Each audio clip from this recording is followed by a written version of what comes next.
So I wanted to take the moment here to talk a little bit about this past week, what I've learned personally, and some things I just want to share with everyone because I think you all will benefit from it. So as you guys know, I'm working with Reed Travis out here in the Quad Cities, and it's been awesome. We basically work from 8 a.m. to 4 p.m. The day's planned out. We have our meals planned out. We have our rest intervals planned out. We have our skills planned out. Big thanks to Shane for helping, obviously, the skills portion. And it's been awesome.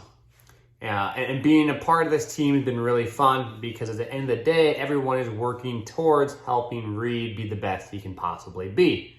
Now, in that, I've learned a ton because this challenge, maybe I should say, opportunity has presented some unique challenges.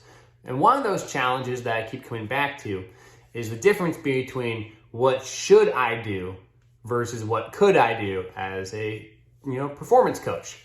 And specifically, what should Reed do and what could he do? And this is something that applies to all variables of training itself, including skills, including how you eat, including how you lift weights, run, and move. When it comes to applying a stimulus, whether it's a skills training session or whether it's my workout, whether it's food, the difference between should versus could should always be evaluated. Because at the end of the day, we're trying to find things we should do and not just do things we could do. What happens is if you start thinking about what you could do, you're going to start thinking about all the things that you might be missing out on. I guess in theory, you could do just about anything, and could doesn't provide much direction.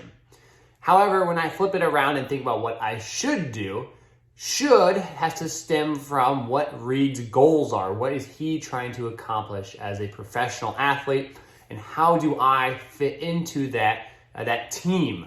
What can I provide? What should we do?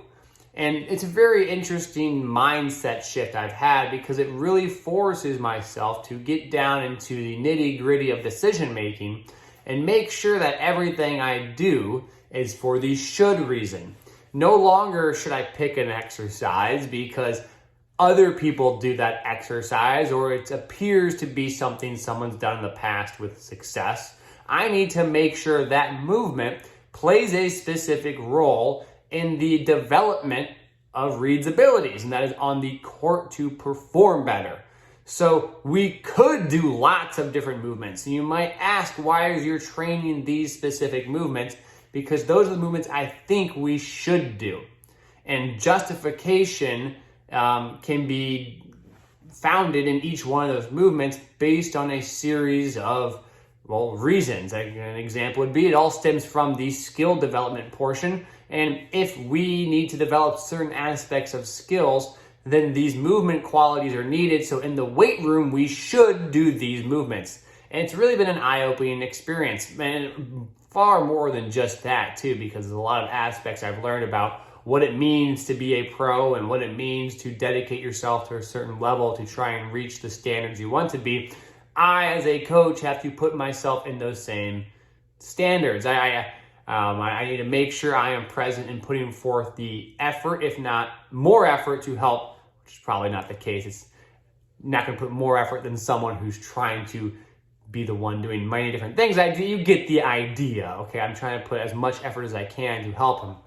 Small things, whether it's making sure meals are ready, having meals ready for him when we pick him up from an airport, or water, hydration. I need to find areas that I can provide value, things we should do. The more I can take the opportunity, provide what's best, the more times we do what we should, the more times I don't have to worry about what we could do. And ultimately, it's been a really awesome experience because it's this nice melding of requires a really heavy scientific understanding as to why we're putting these stimuli on our body, why are we training a certain way, what is the science behind it, and then having a really strong justification behind all of the aspects of training to make sure it's what we should be doing versus what we could be doing. So I want to dive into this another time in a little more detail in the other areas beyond what we talked about here today, some of the other things I've learned. But those are more on a personal level. behind kind of the organizational process of handling something this immersive.